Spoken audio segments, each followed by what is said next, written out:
Aku sering berdoa, ya Allah, coba balaslah. Apalagi gurunya tak ada yang jawab jika pun, ya Allah. Aku kasihan dengan aku ini. Kalau dari sepengetahuan saya dalam dunia medis itu menunjukkan gejala curiga namanya pertusis, batuk rejan. Dan ketika saya dengerin batuk adiknya itu khas, dia ada narik nafas panjang dulu, baru batuknya itu rentetan terus sampai ada suara melengking. Adiknya juga ada muntah kata ibunya kalau batuk. Jadi saya buatlah waktu itu suspek pertusis atau curiga pertusis.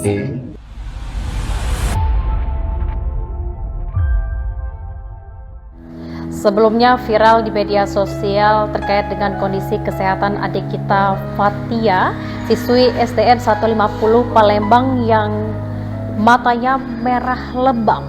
Dan tentunya dalam kondisi ini orang tua mana yang tidak khawatir.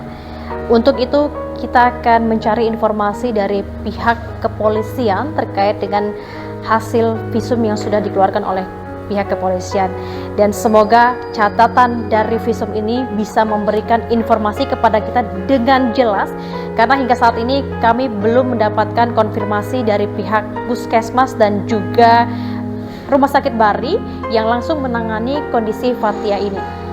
Ikuti kami di Saksi Kata.